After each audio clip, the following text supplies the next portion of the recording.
Shalom warga kerajaan, karena tema kita bicara tentang orang yang kuat. Ya, behave like man, Gregorio. Tetapi bagaimana dengan tanda-tanda orang yang lemah? Di dalam kitab Ayub pasal kelima ayat kedua dikatakan sesungguhnya orang bodoh dimatikan karena sakit hati dan orang bebal dimatikan oleh iri hati. Kita melihat dua saudara yang putra daripada Adam dan Hawa. Adam sendiri kita lihat bagaimana seharusnya dia jadi pria yang hebat. Kejatuhan daripada manusia dimulai ketika istrinya yang memimpin ketika berhadapan dengan ular yang dipakai oleh iblis. Adam ada di sana, but he said nothing. Sayang sekali. Lalu punya putra Kain dan Habel. Kain itu acquired, diminta, dimohonkan. Karena tugas mereka adalah berbuah, berlipat kali ganda. Sekali lagi bukan beranak cucu ya, salah terjemahan. Habel itu Hevel. Hevel itu nafas, breath. Manusia di luar Tuhan, di luar Taman Eden, persekutuan dengan Tuhan, itu hidupnya cuma seperti hembusan nafas. Ya, kalau orang Yahudi agak panjang hidupnya ya. Kita yang orang Asia cepat sekali. Dengar baik-baik, orang bodoh. Dalam Alkitab siapa orang bodoh itu? Dikatakan amarah menetap dalam dada orang bodoh. Jadi, bahkan kita dilarang untuk bergaul dengan pemarah. Ya, di dalam fitness tracker saya pasang peringatan kepada saya kalau sudah detak jantungnya 152, saudara ya. Tidak usah 152, ada. Di bawah itu aja, keluar kata-kata sia-sia, saudara. Dan itu menunjukkan bagaimana betul-betul kalau orang itu dipenuhi dengan amarah, ya, dikuasai oleh amarah, orang marah, dia ngamuk, itu mad itu gila, saudara ya. Nah, saudara firman Tuhan mengatakan bisa dibunuh oleh sakit hati, bukan hati liver ya, sakit hati di sini. Yang sakitnya tuh di sini katanya ya. Jangan biarkan ada sakit hati dalam hidup kita. Kain dan Habel, kita melihat bagaimana juga orang bodoh dibunuh oleh iri hati. Ketika dia melihat persembahan adiknya diterima oleh Tuhan. God only deserve the best. Nyanyinya gampang sih. Ya. Tak akan kubawa selain yang terbaik. Ya, yang harum dan sejati. Tuhan menyuruh kita, lewat Rasul Paulus, mempersembahkan tubuh kita sebagai korban yang hidup berkenan kepada Tuhan. Dan kita lihat bagaimana dia dipenuhi dengan amarah. Tuhan menegur dia, Tuhan itu sabar ya. Kain, kenapa wajahmu muram? Tanda orang lemah itu apa? Wajahnya muram, saudara. Ya. Wajah itu pancaran hati. Ya. Dan dia berkata, dosa telah bukan mengetuk, menggaruk seperti binatang buas di depan pintu hatimu. Engkau harus berkuasa atasnya. You shall have dominion. Tapi kita lihat bagaimana Kain dikalahkan oleh amarah itu. Apa Habel lebih baik? Firman Tuhan mencatat Ibrani pasal 11. Darahnya menuntut balas. Jadi dua-duanya tidak baik. Di luar Tuhan. Ya mungkin kelihatan ibadahnya hebat. Belum tentu saudara. Jadi kita melihat di sini. Siapa orang yang kuat itu? Yang bisa mengalahkan sakit hati. Melupakan yang dahulu. Berlari ke arah tujuan. Dan tidak mengizinkan iri hati dalam dirinya. Karena setiap orang sedang mendapat bagiannya daripada Tuhan. Tuhan memberkati kita semua. Jangan dikalahkan oleh sakit hati maupun iri hati. Jadi seperti Kristus. Haleluya. Amin. Shalom Bapak Ibu Jemaat yang terkasih. Salam jumpa kembali di minggu ketiga di bulan Agustus ini menjelang kita akan memperingati 76 tahun kemerdekaan Republik Indonesia. Dan pada pagi hari ini dengan semangat kemerdekaan kita mau merdeka di dalam penyembahan di dalam Tuhan, kita mau merdeka di dalam roh untuk kita boleh senantiasa menjadi serupa semakin hari seperti Kristus sendiri. Haleluya. Mari datang ke dalam bait Tuhan dengan hati yang penuh dengan ucapan syukur. Ke dalam pelatarannya dengan hati yang penuh dengan bersuka. Haleluya.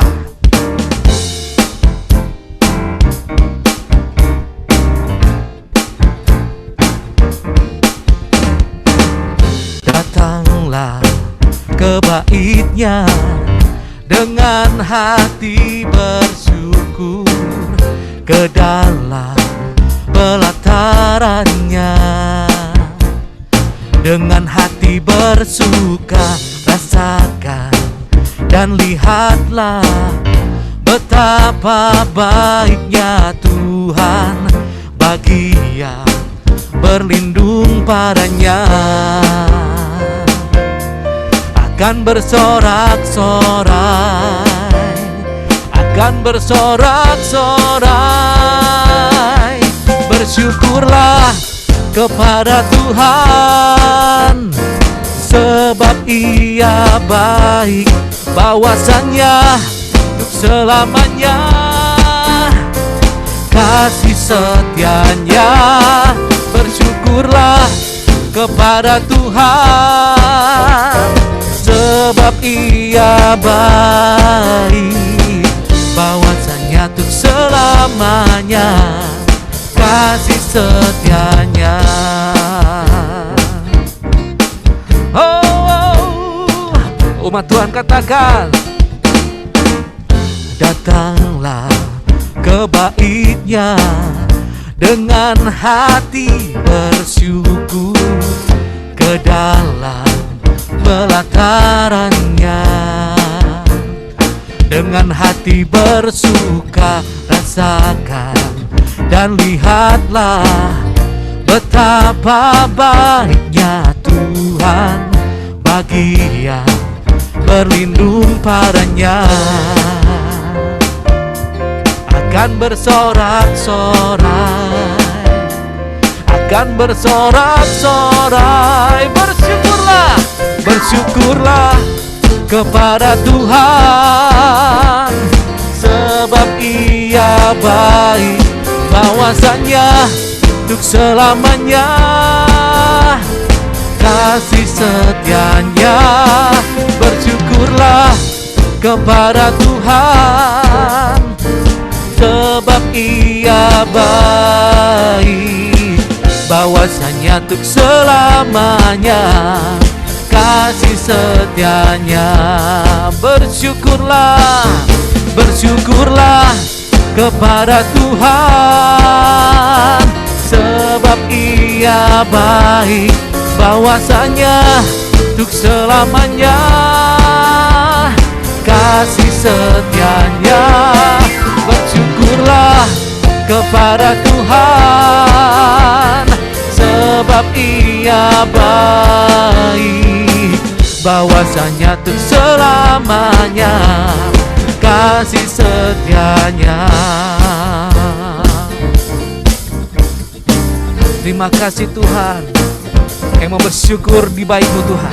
Datanglah ke bait-Nya dengan hati bersyukur ke dalam pelatarannya. Dengan hati bersuka rasakan dan lihatlah betapa baiknya Tuhan bagi yang berlindung padanya. Akan bersorak-sorai, akan bersorak-sorai. Bersyukurlah kepada Tuhan, sebab Ia baik, bawasannya untuk selamanya. Kasih setianya, bersyukurlah kepada Tuhan, sebab Ia baik, bawasannya untuk selamanya. Kasih setianya, bawasannya untuk selamanya, bawasannya untuk selamanya, bawasannya untuk selamanya. Kasih setianya. Kami bersyukur Tuhan, bahwasanya kasih setiamu Tuhan sampai selama-lamanya. Dan kami percaya Tuhan, Kau Allah yang sanggup. Haleluya. Allah sanggup melakukan segala perkara. Dulu, sekarang, dan selamanya, kuasanya tidak berubah. Allah sanggup melakukan segala perkara. Dulu, sekarang, dan selamanya, kuasanya tak berubah.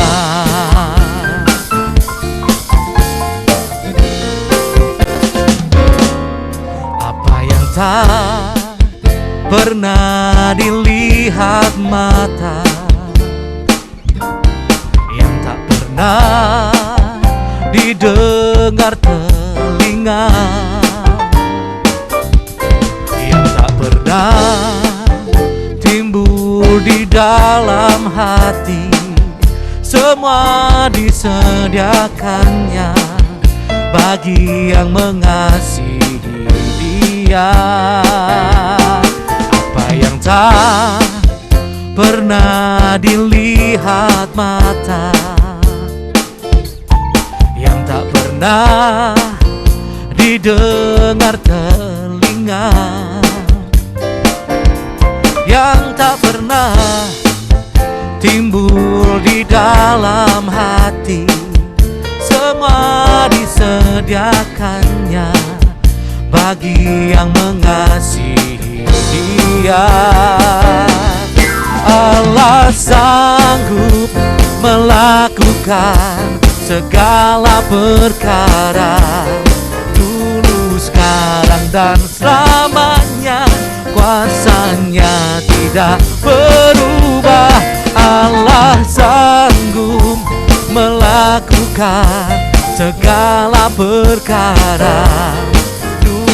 Sekarang dan selamanya, kuasanya tak berubah. Allah sanggup, Allah sanggup melakukan segala perkara.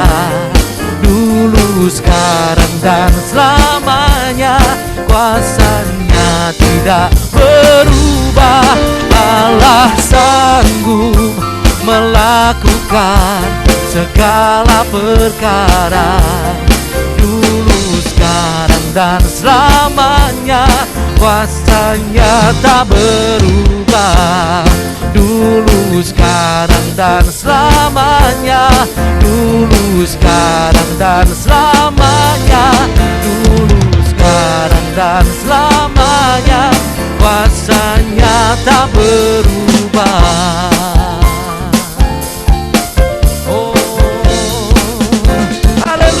Kita berikan kemuliaan bagi Tuhan kita. Haleluya. Terima kasih Bapa. Kami percaya Tuhan, sebagaimana firman-Mu di Roma 8 ayatnya ke-28 dikatakan, difirmankan, kita tahu sekarang bahwa Allah turut bekerja dalam segala sesuatu untuk mendatangkan kebaikan bagi mereka yang mengasihi Dia, yaitu bagi mereka yang terpanggil sesuai dengan rencana Allah. Terima kasih Bapa. Kami sungguh bersyukur Kau telah panggil setiap kami Tuhan untuk menjadi umat-Mu.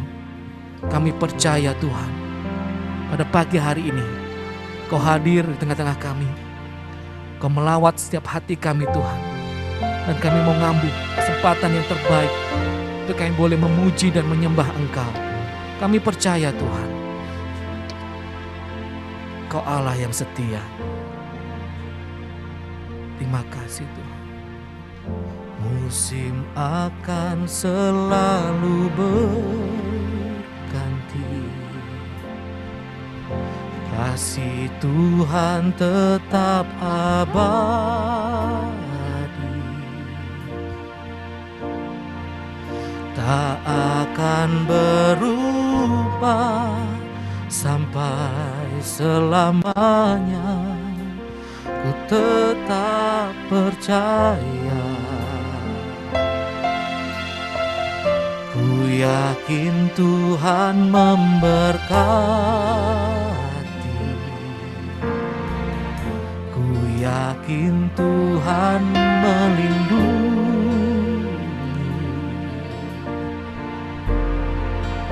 Burung di udara Tuhan pelihara karena kasih-Nya.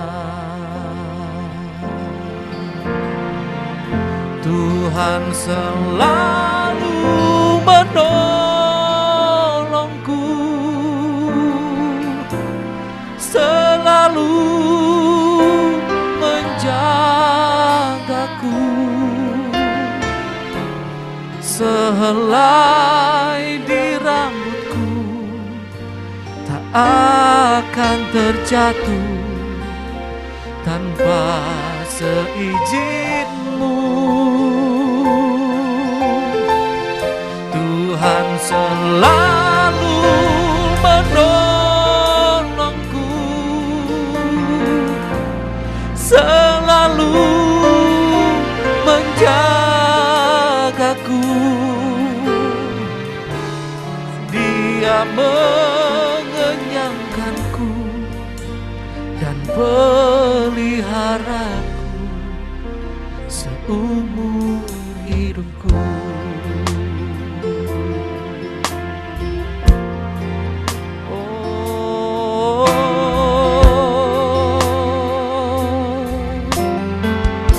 Musim akan selalu berganti, kasih Tuhan tetap abadi, tak akan berubah sampai selamanya. Ku tetap percaya, ku yakin Tuhan memberkati, ku yakin Tuhan melindungi. Burung di udara Tuhan pelihara karena kasih-Nya.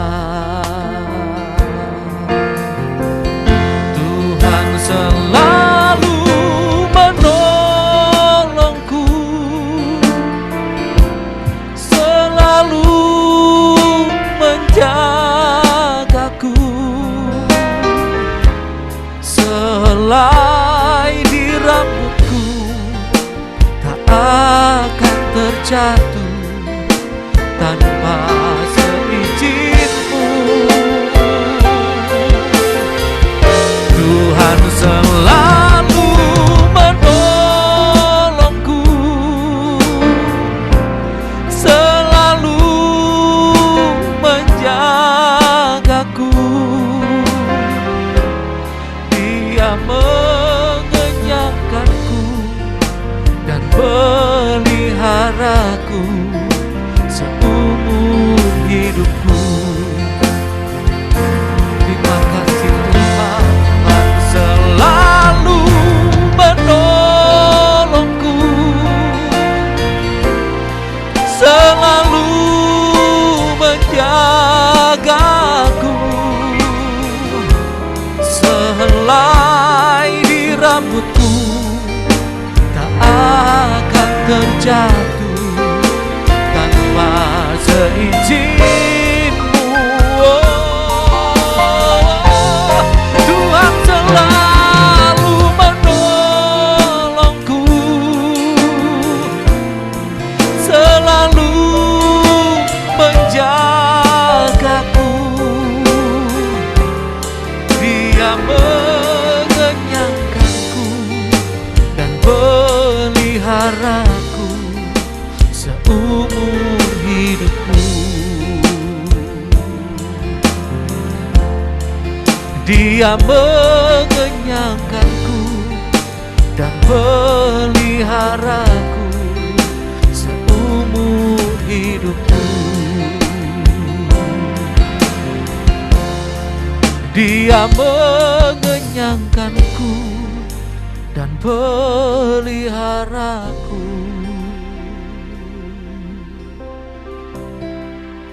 seumur hidupku.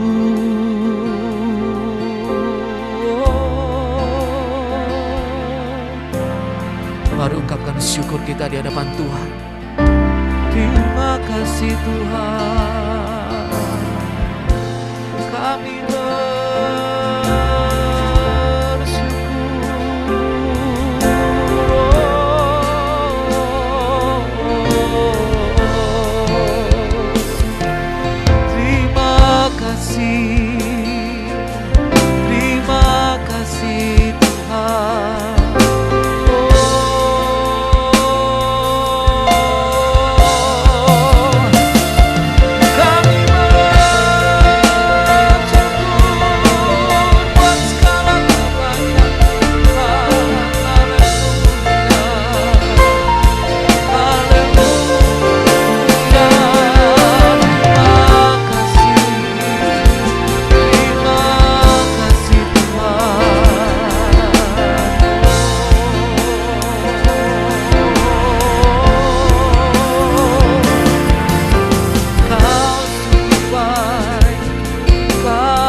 Jesus, I believe in you. Jesus, I belong to you. You're the reason that I live, the reason that I sing. Jesus, I believe.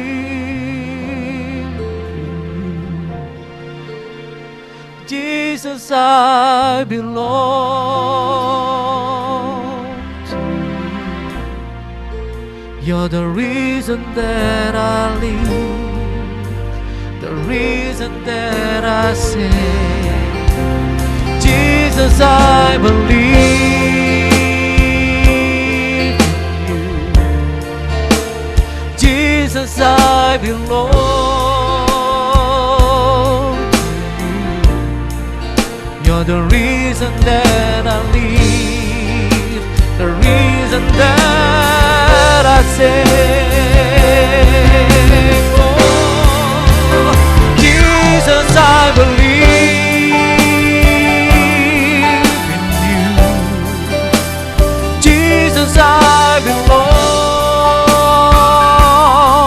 to you. You're the reason that I live.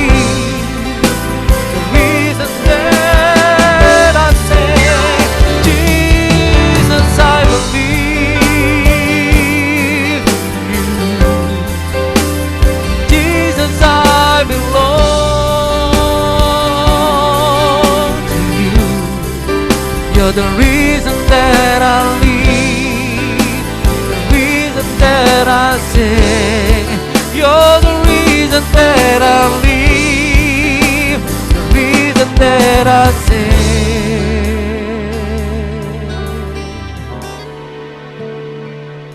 It's all I am. Terima kasih Tuhan, kami percaya Tuhan, kami milik-Mu Tuhan. Kami percaya Tuhan, hidup kami ada di tangan-Mu. Masa depan kami ada di tangan-Mu Tuhan. Meskipun di kanan kiri kami, di depan kami sekarang Tuhan, ada begitu banyak Tuhan, halangan, rintangan yang mungkin serasa tanpa harapan. Namun kami percaya Tuhan, di dalam Engkau kami mau percaya Tuhan. Kau hidup bagi kami. Kau menebus dosa setiap kami. Dan Kau memegang masa depan kami Tuhan. Terima kasih Bapa. Terima kasih Yesus. Kami bersyukur Tuhan punya Allah seperti Engkau. Punya Bapa seperti Engkau. Kami bersyukur Tuhan. Dan pagi hari ini kami rindu mendengar suara hati-Mu melalui hamba-Mu. Kau berkati Tuhan, berikan kami hati seorang murid. Untuk kami mau mendengar, terlebih kami juga mau melaksanakan di dalam kehidupan kami. Melakukan segala firman-Mu Tuhan dan menyenangkan hati-Mu. Terima kasih Bapa, terima kasih Yesus. Kami sambut firman-Mu dengan sukacita. Dalam nama Yesus Tuhan, Amin. Ya, puji Tuhan, saya senang sekali pada kesempatan ini bisa kembali membagikan berkat firman Tuhan. Kita percaya setiap kali kita belajar firman Tuhan, maka firman Tuhan berkuasa untuk menyegarkan, ya, memperbaharui, ya, dan mendewasakan, ya, kehidupan kita. Ya, izinkan saya share screen terlebih dahulu.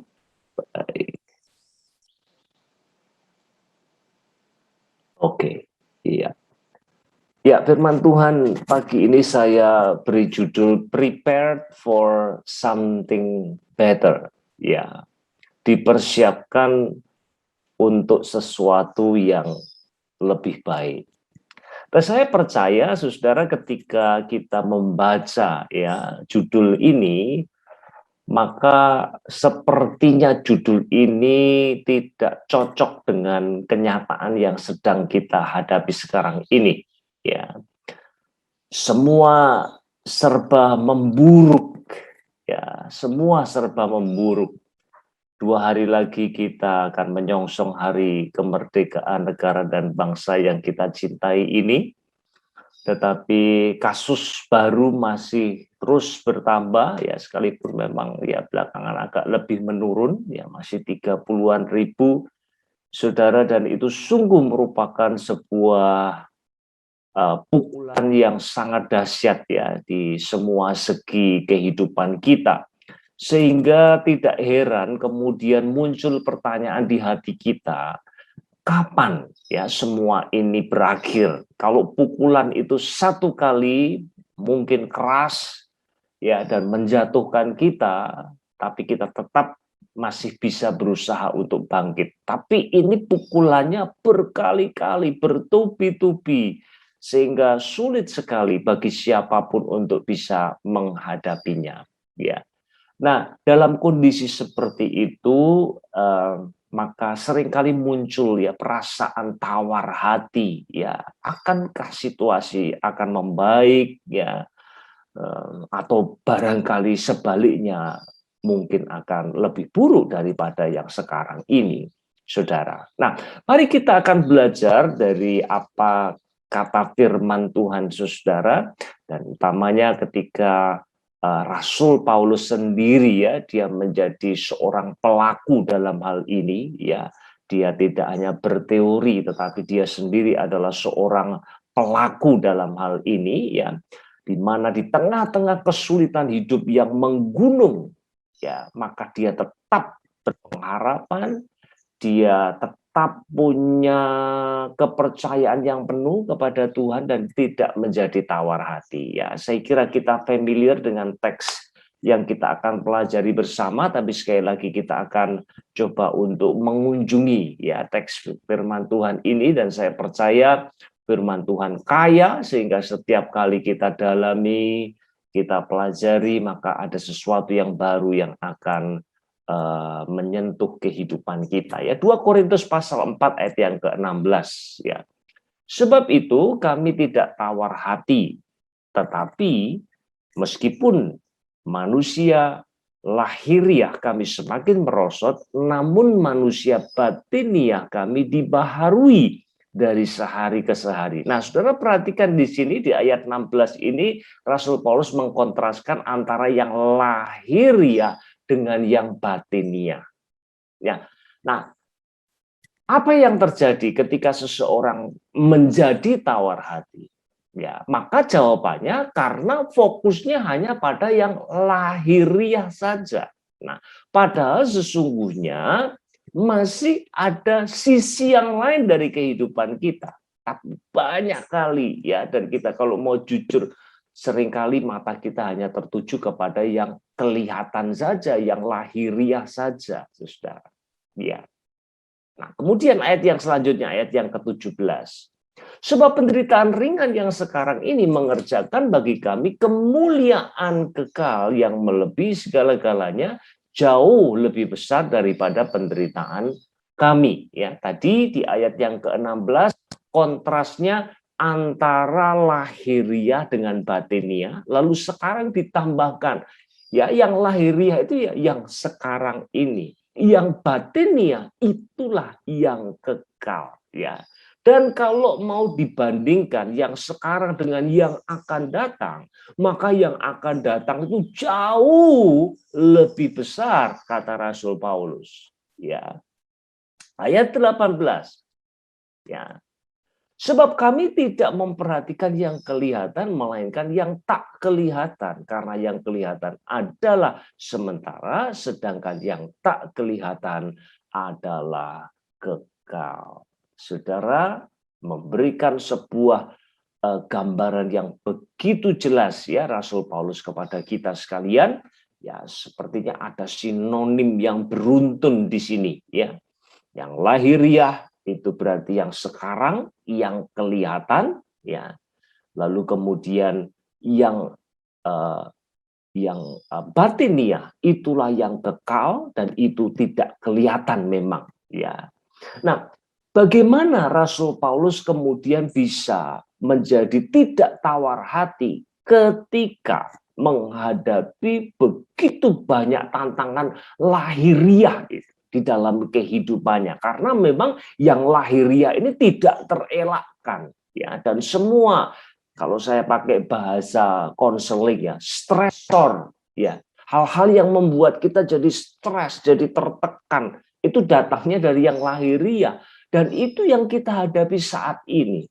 Nah, pertanyaannya bagaimana caranya ya kita tetap hidup ya di masa sekarang yang penuh dengan gejolak, tantangan dan badai kehidupan ini, tetapi tetap tidak menjadi tawar hati. Nah, jawabannya ada di pasal yang kelima, saudara ya. Mari kita pelajari sama-sama. Saya mau bagikan ada dua kebenaran di sini ya. Yang pertama, bagaimana caranya? Ya, nomor satu, hiduplah pada masa kini secara realistis. Ya. Nah, kenapa ini penting ya? Saya mau garis bawahi kata realistis di sini. Ya. Nah, kalau kita mau jujur ya, kita mengadakan self kritik ya di dalam tradisi kita ya Pentakosta karismatik, begitu sering ya kita disuapi atau diberi makan dengan apa yang saya sebut dengan teologi gula-gula. Ya. Teologi yang hanya menyajikan yang manis-manis saja gitu ya. Ya, kalau sakit doa pasti sembuh ya. Kalau tokonya sepi jangan bilang sepi ya, katakan di dalam nama Yesus laris manis ya. Apalagi saudara ya, kalau kita memberi nasihat kepada anak-anak kita, saudara kita ya, ayo, pokoknya beriman pasti sukses ya, pasti sehat begitu. Nah, itu adalah bagian ya, kita mau mengatakan apa adanya di sini ya. Apa adanya itu artinya ya apa yang tertulis dalam Alkitab. Itu bagian dari berkat kedatangan kerajaan Allah memang ya, kesembuhan ya, kelimpahan hidup ya. Itu saya kira bagian daripada kedatangan kerajaan Allah. Tetapi kita harus ingat jangan sampai kita hanya menekankan satu sisi dan mengabaikan yang lain. Saudara perhatikan ya di dalam Injil-Injil ya, saudara akan menemukan misalnya di dalam Injil Lukas ya, saudara akan menemukan perkataan Tuhan Yesus yang berkata begini. Kalau kamu melihat aku mengusir setan dengan kuasa Allah, maka itu berarti kerajaan Allah sudah datang atasmu. Ya, jadi kerajaan Allah sudah datang, saudara. Tetapi juga ya di pasal-pasal awal ya dari Injil Markus pasal pertama itu dikatakan apa? Kerajaan Allah sudah dekat.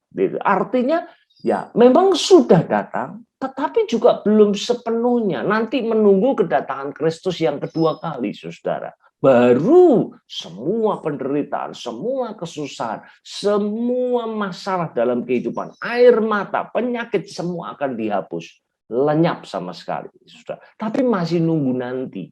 Nah, kita seringkali, saudara, menekankan yang satu ini, ya sudah datang berkat-berkat kerajaan Allah, berkat.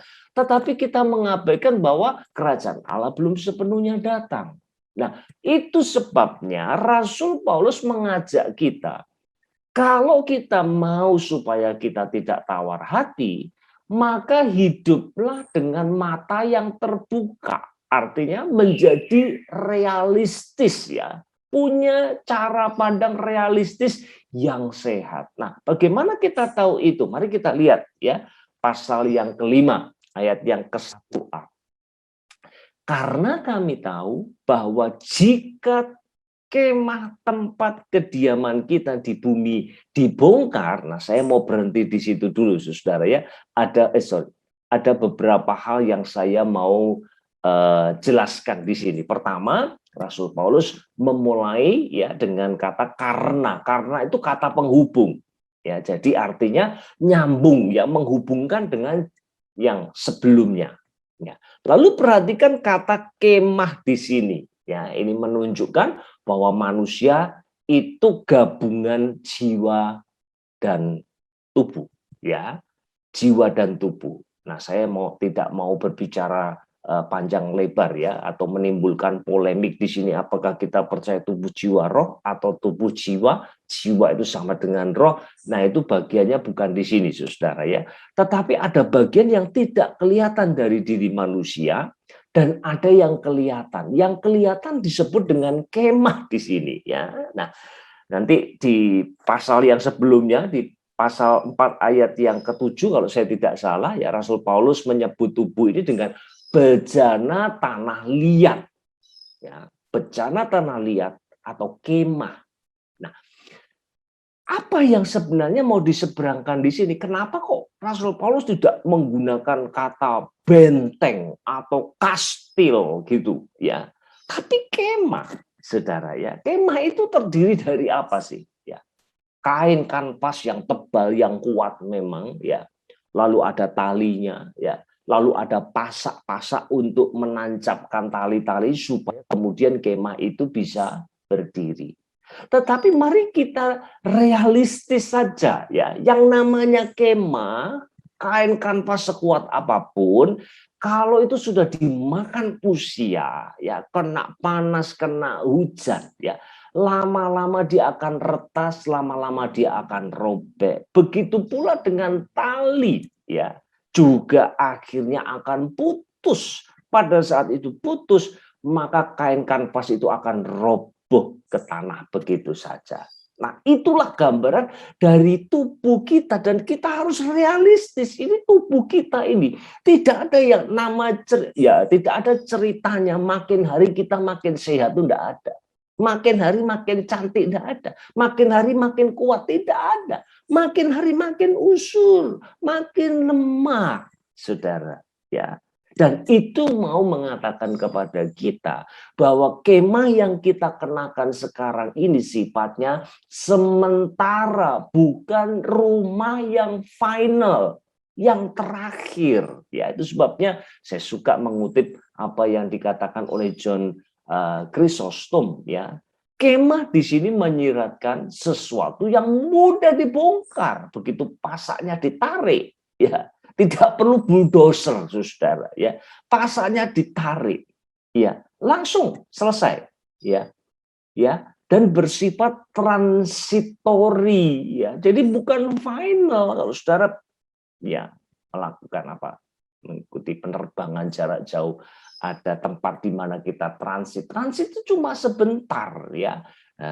Nanti kemudian kita beralih ke penerbangan yang lain dan menuju ke tempat di mana kita sebenarnya mau pergi, saudara. Transit itu sifatnya hanya sementara. Ya, orang Jawa bilang orang hidup cuma mampir minum saja. Nah, kontrasnya adalah rumah yang sifatnya kekal. Nah, itu sebabnya, saudara, oleh karena kesementaraan dari hidup ini ya dan kerapuhan daripada hidup ini, maka kemudian di pasal yang sama ya, pasal 5, Rasul Paulus berbicara ayat 2 dan 4 ya. Selama kita di dalam kemah ini kita mengeluh. Itu wajar, saudara ya. Wajar, ini yang realistis ini ya.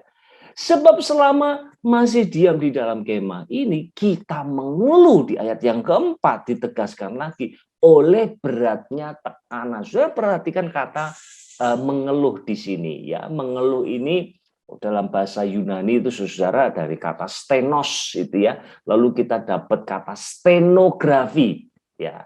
Itu dulu ya, kalau sekarang saya kira wartawan menggunakan handphone untuk rekam ya narasumbernya itu dengan handphonenya ya, mudah sekali. Tapi zaman dulu saudara ya, sebelum ada handphone, maka wartawan harus mencatat semua yang dikatakan oleh narasumbernya.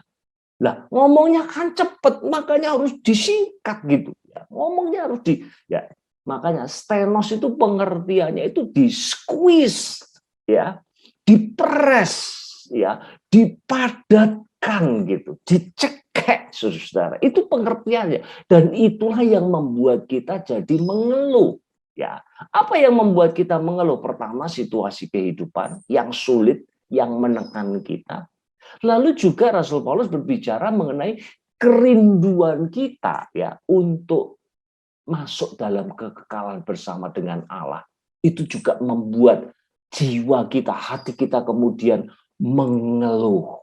Nah, ini yang ya jujur saja saudara ya, ini yang seringkali jadi langka sekarang ini. Barangkali ya, kalau kita mau jujur, barangkali saking kita sudah keenaan di bumi ini, ya nyaman di bumi sampai nggak rindu surga lagi, saudara. Ya itu bahaya sekali. Ya, jadi mengeluh karena dua sebab itu. Nah, ini yang kita alami pada saat ini, saudaraku. Ya, dan Rasul Paulus jelas di sini ya, selama kita itu inklusif ya, saudara dan saya, termasuk Rasul Paulus. Saudara tidak bisa mengatakan, oh kalau saya punya iman yang kuat, kalau saya doanya luar biasa, kalau saya melayani Tuhan terus, kalau saya memberi banyak, saya akan ya tidak ada pada posisi ini. Itu tidak ada ceritanya seperti itu. Rasul Paulus kurang apa, saudara? Ya, tetapi dia juga mengeluh. Ya, jadi ini yang realistis, dan pada akhirnya, saudara ya, kemah yang sementara ini akan dibongkar. Ya, dan sekali lagi dibongkarnya mudah sekali ya, tidak perlu ada bulldozer, tidak perlu ada sesuatu yang kuat ya, yang besar untuk melakukannya. Tetapi ya yang ini yang kita perhatikan di sekeliling kita terjadi saat ini, saudara. Ya begitu banyak ya saudara-saudara kita, orang-orang yang kita kasih meninggal dunia oleh karena virus yang kecil yang tidak kelihatan itu, saudara. Ya bisa jadi dibongkarnya melalui macam-macam cara. Ada yang kecelakaan, ada yang karena usia yang sudah betul-betul lanjut ya, saudara, karena satu penyakit atau yang lainnya, saudara. Ya, yang jelas kita tidak bisa protes, kita tidak bisa menangguhkan kapan kemah kita itu akan dibongkar.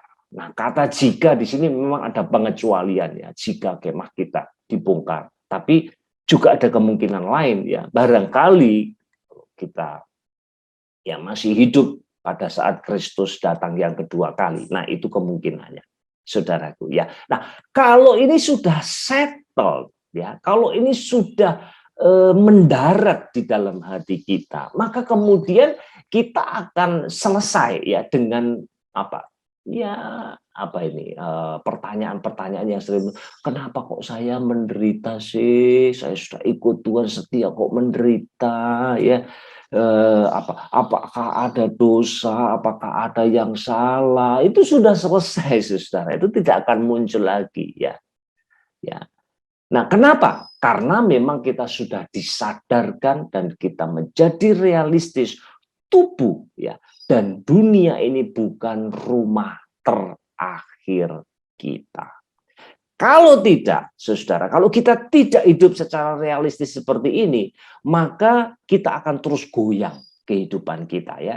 Apalagi kita terus ditimang-timang dengan teologi candy tadi, teologi permen, teologi gula-gula yang memberikan rasa manis ya, tetapi yang sesungguhnya menggerogoti tubuh kita, bisa menyebabkan berbagai macam penyakit. Saudaraku yang dikasih oleh Tuhan, jangan mencampur adukkan ya antara mengikut Yesus dengan American Dream.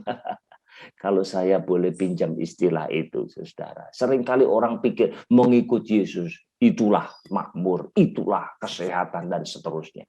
Ya, saudaraku. Ya, mari kita hidup pada masa kini realistis. Nah, tapi nggak boleh berhenti di situ, saudara ya, karena firman Tuhan masih belum selesai.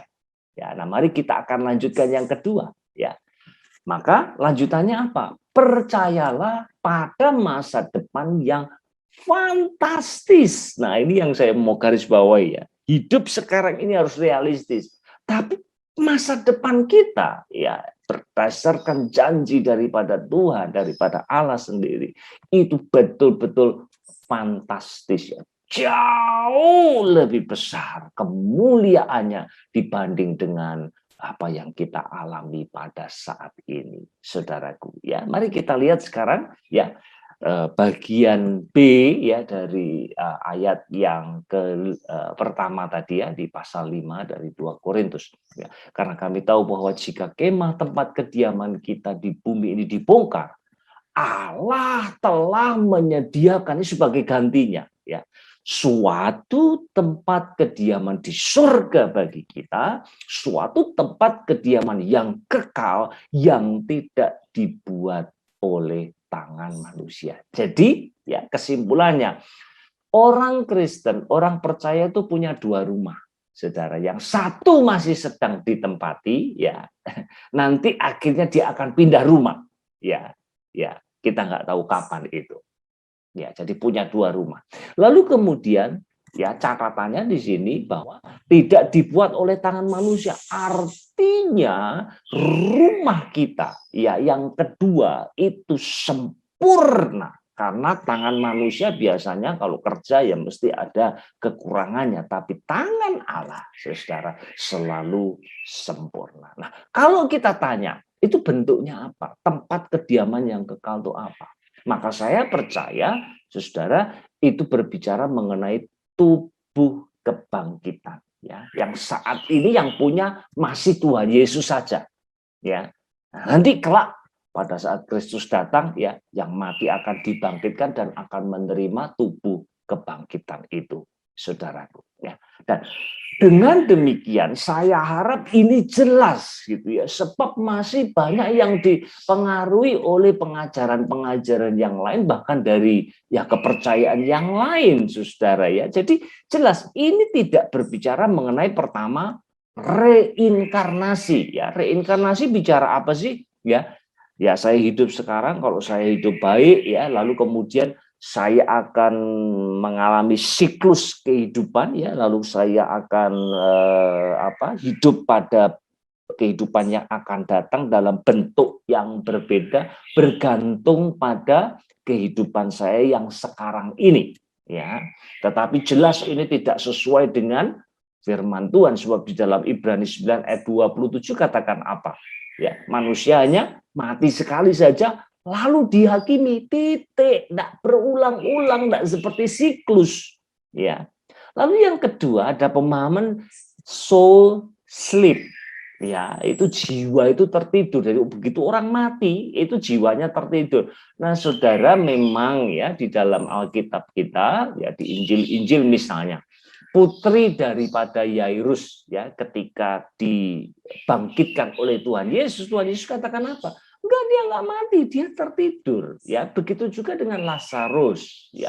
Lalu juga Rasul Paulus ketika berbicara kepada jemaat di Tesalonika ya di pasal yang keempat ayat 13 itu ya, aku nggak mau lu ya kamu tentang orang-orang yang sudah meninggal. Lah itu dalam bahasa asli sebenarnya juga tertidur gitu ya. Tertidur ya, jangan seperti orang-orang yang tidak punya pengharapan kamu ya, kata Rasul Paulus. Tapi apakah itu berarti bahwa jiwa itu tertidur, saudara? Maka jawabannya tidak ya. Coba bayangkan begini, saudara ya, Anda kalau tidur ya kira-kira saya nggak tahu ya sampai Kristus datang, katakanlah 1000 tahun lagi atau 2000 tahun lagi misalnya ya, katakanlah, nggak ada yang tahu ya kapan Kristus datang, ya katakanlah 1000 tahun, ya. Saudara menikmati nggak tidur 1000 atau 2000 tahun? Menikmati nggak? Ya kalau cuma 8 jam sehari, besoknya seger badannya. Tapi kalau disuruh tidur 1000 tahun, saya kira nggak ada yang mau. Ya, itu nggak menikmati. Nah, makanya Rasul Paulus katakan apa? Di pasal pertama ya dari surat Filipi ayat yang ke-23. Ya, aku ini ditarik dua belah pihak. Ya, satu sisi aku pengennya sama Tuhan saja. Ya, tapi aku juga punya beban. Ya, untuk melayani kamu saat ini. Itu pihak lain yang menarik dia. Ya. Dan dia katakan apa? Saya ini sebenarnya pengen bersama dengan Tuhan dan itu jauh lebih baik gitu. Artinya, saudara ya, ketika orang Kristen mati maka dia bersama dengan Tuhan dan itu sadar ya, consciously ya. Dan menikmati hadirat Tuhan gitu. Ya, jadi bukan soul sleep. Yang tertidur itu tubuhnya. Ya, tubuh manusia ketika kemudian orang mati jiwanya terpisah ya dari tubuh itu, lalu tubuh ditanam dikubur, itu tubuhnya tidur sampai kemudian nanti akan dibangkitkan kembali dalam tubuh kemuliaan ya. Lalu yang ketiga ini dari saudara kita Katolik, saudara yang percaya adanya purgatori ya, api penyucian, saudara ya. Dan itu juga tidak kita ketemukan di dalam Alkitab kita, sebab itu datangnya dari 2 Makabeus ya. Itu adanya di kitab mereka itu karena ada Deuterokanonika ya, kanon kedua, saudara ya. Jadi orang percaya itu bisa mendoakan orang yang sudah mati supaya prosesnya dipercepat begitu ya, dalam api penyucian lalu ditransfer ke surga, saudara. Tapi itu sekali lagi bukan pengajaran Alkitab ya, bukan, tidak ada yang seperti itu. Yang diajarkan dalam Alkitab adalah ini ya, tetapi hati kami tabah, kata Rasul Paulus, dan terlebih suka kami beralih dari tubuh ini untuk menetap pada Tuhan. Ya, dalam terjemahan bahasa Inggris beberapa versi katakan to be at home with the Lord. Nah, ini yang benar, saudara, bersama dengan Tuhan. Ya, bentuknya seperti apa kita nggak tahu. Tapi yang pasti sadar dan menikmati hadirat Tuhan dalam kepenuhannya. Dan puji Tuhan, saudara ya, kita yang mati ya nanti pasti suatu saat mati ya, dan yang sudah meninggal dunia yang mendahului kita, itu jiwanya itu enggak, atau rohnya enggak gentayangan di mana-mana, saudara. Ya, seperti tidak punya rumah, gentayangan tidak, tetapi at home ya, with the Lord ya. Nah, memang siapa sih yang nggak berduka, saudara, kalau ada orang yang kita kasih meninggal, kita pasti berduka.